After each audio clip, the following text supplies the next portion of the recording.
Alhamdulillah.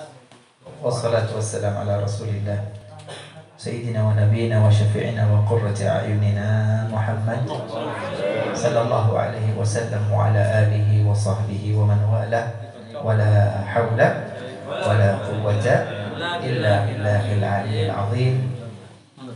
Yang saya hormati, yang saya muliakan segenap para habaib, segenap para alim ulama, segenap para asatidzah, tokoh masyarakat sesepuh dan bini sepuh, wabil khusus Al-Habib Umar bin Segaf As-Segaf selaku Ketua Banser se-Jawa Timur, Abah Farhan selaku sepuh kita, Abah Haji Muzaki Sahibul Hajah Sahibul Bait, Abah Haji Ulum selaku Ketua Kabul Jabung, kemudian Ustaz Rojian, Mbah Haji Rojian selaku Humas Kabul Jabung, kemudian Pak Saiku Katib Dimisioner,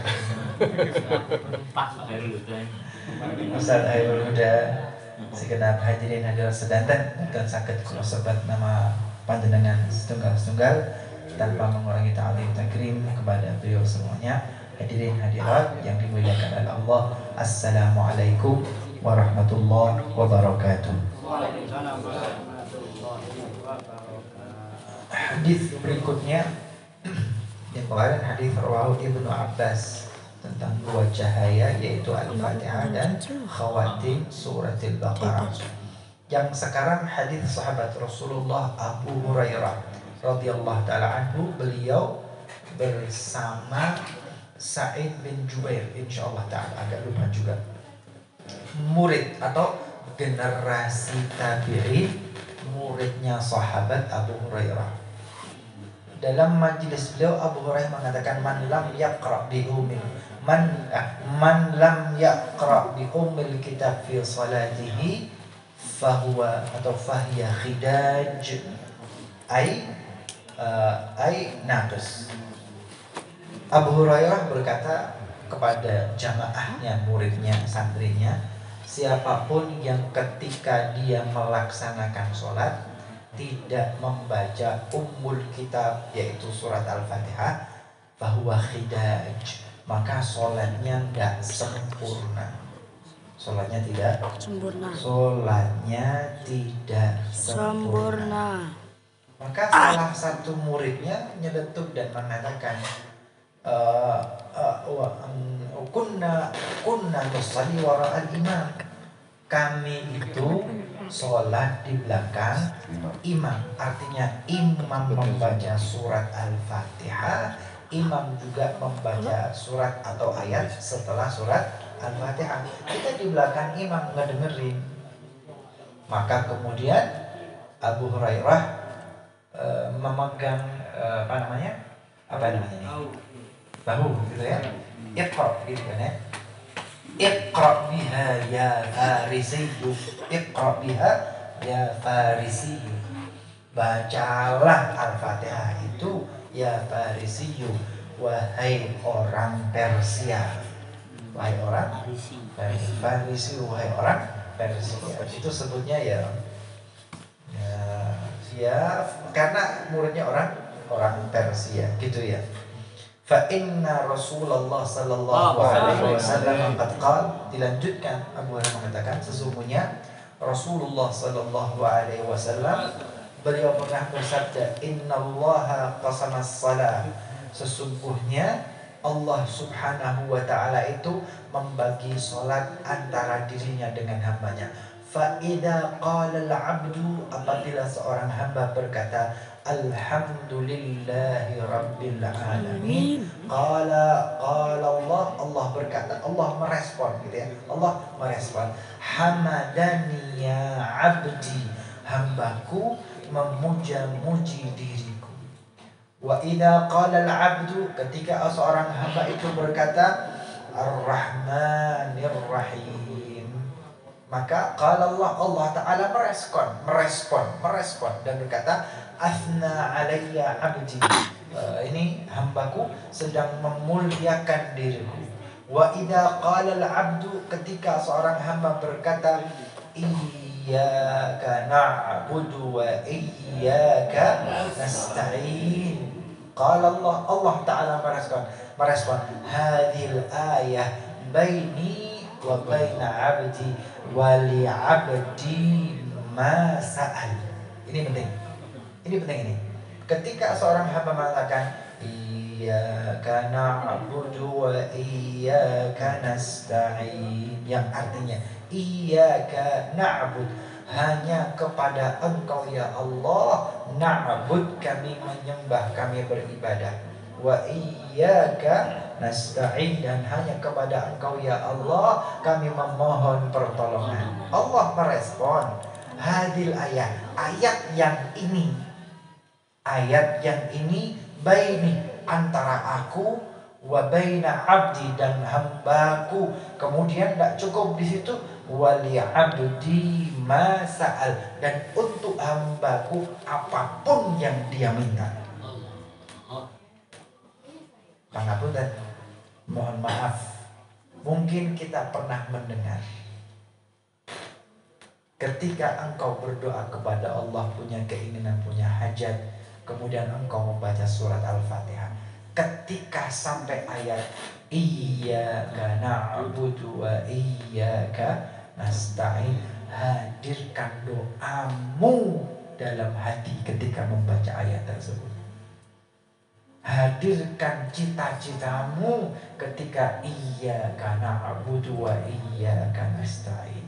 Hadirkan hajatmu ketika engkau membaca iyyaka na'budu wa iyyaka nasta'in. Kenapa? Karena Allah merespon ayat ini antara aku dengan hambaku, wali abdi ma sa'al, untuk hambaku apapun yang dia minta.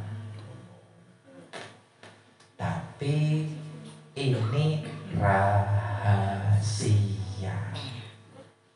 jangan pernah disampaikan di luar. Ojo kondo. Ojo ngomong. Kenapa? Iya, karena memang hadisnya ada, tapi untuk menghadirkan doa, cita, hajat dalam ayat tadi, memang itu adalah dawuh, petunjuk dari pengalaman spiritual para aulia wassalihin yang tidak semua orang percaya. Turun tutup kono aja. Iya.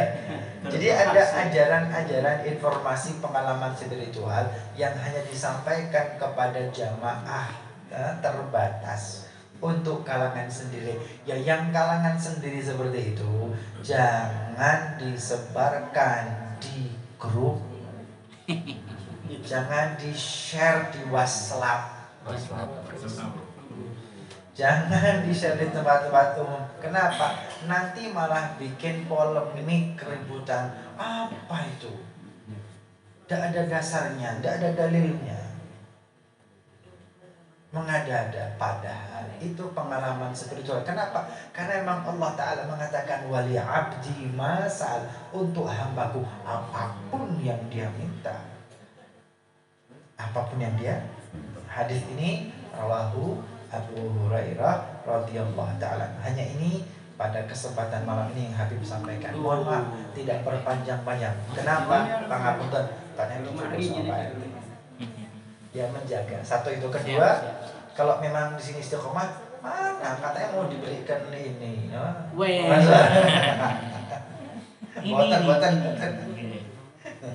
Lu kang pringos. Boten penting. Siap. Dari hati ya. Hah? Kurang 5 menit lah. Kurang 5 menit. Iya. Leres ah? Iya, panjang ya. Lanjut. Perpanjang waktu. Pun terakhir niki paling penting. Terakhir niki Pak. Niki terakhir. Al-Imam Al-Ghazali rahimahullah taala wa nafa'ana bihi wa bi ulumi fid dharain. Amin. Tapi ini insyaallah sebagai paragraf pembuka untuk materi yang akan datang. Man tasawwafa, apa tadi? man tasawwafa wa lam yatafaqqah faqad tazandaq. Betul ya? Wa man tafaqqaha wa lam yatasawwaf faqad tafassaq.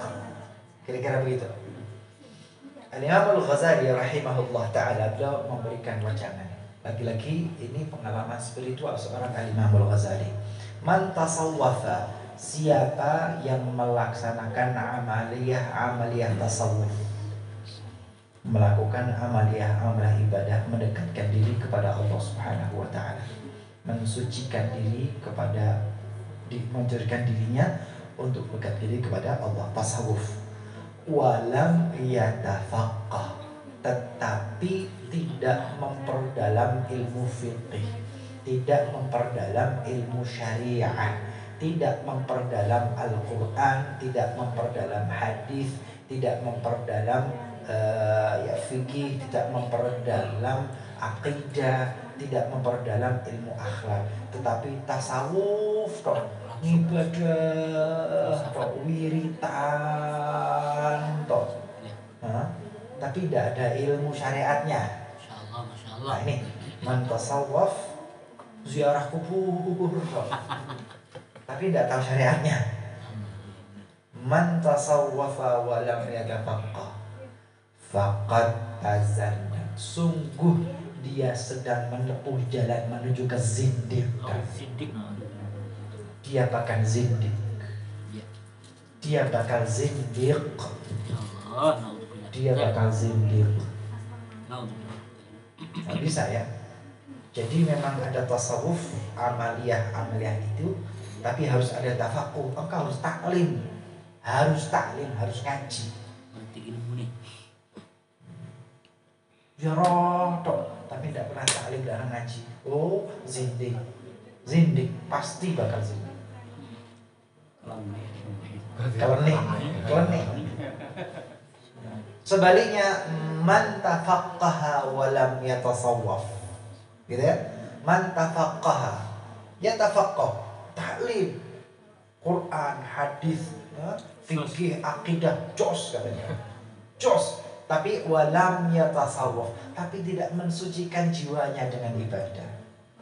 Yonda tahajud, yonda wiritan, tapi fikihnya kuat, hadisnya kuat, akidahnya kuat, tapi tidak dia barengi dengan amal. Yo, ilmu akhlaknya yo kuat, tapi tidak dipraktekkan.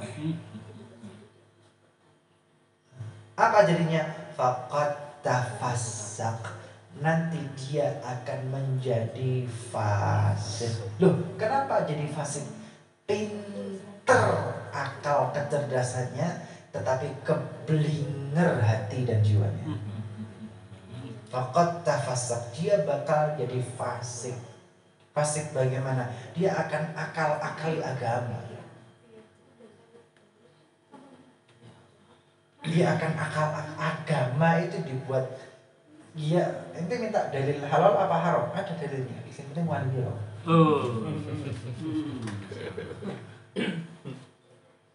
Bisa dibuat ya, bisa dibuat. Alasan bisa dibuat, kajian bisa dibuat. Tapi wali loh.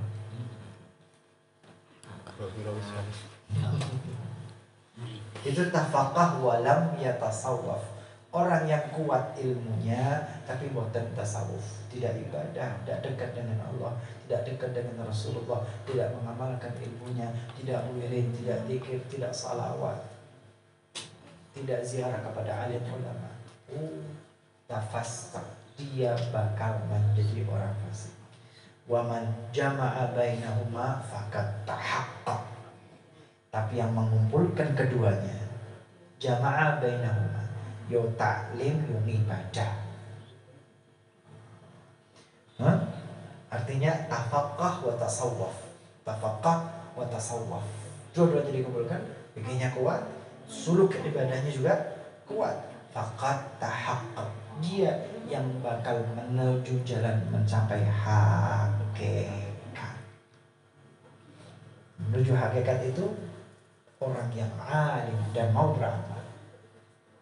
Jangan kira yang ma'rifatullah itu tanpa ilmu. Wong awalu wajibin alal insani Ma'rifatul ilahi bistiqami. Awalu wajibun alal insan ma'rifatul ilah. Kewajiban pertama bagi manusia ma'rifatul ilah. Ngerti, kenal siapa Tuhanmu. Bukan ngerti tok, bistiqam, dengan yakin. Dengan yakin itu idraku syai' ala ma huwa alaih, dan itu adalah ilmu. Ini padahal pembukaan, harusnya dokumen akan datang. Fiturnya tadi nggak tahu. Berarti yang akan datang insya Allah lanjutan lebih kuat. Pangapunten atas kekurangan dan kelebihan. Abang Farhan ini mengingat sinau zaman dia, jadi ingat zaman dia waktu kita ngaji waktu cilik. Ya ternyata yang kita ngaji coba kita amal waktu cilik sekarang diingat kembali. Oh ya Allah, yang kecil kita tidak paham, tidak ngerti, ketika sudah pada masanya kita harus berilmu dan ibadah. Oh di sini letaknya. Cilik mungkin belum paham ya. Tapi sudah anak-anak kita suruh ngapalkan, suruh mondok apa. Nanti kalau pada waktunya aku akan paham dan akan manfaat bagi amal ibadah dan jiwa. Faqad tahaqqaq. Semoga kita masuk dalam kalimat faqad tahaqqaq. Amin. Allahumma amin. Ngapun dan engkang kata wal afu minkum. Wassalamualaikum warahmatullahi wabarakatuh.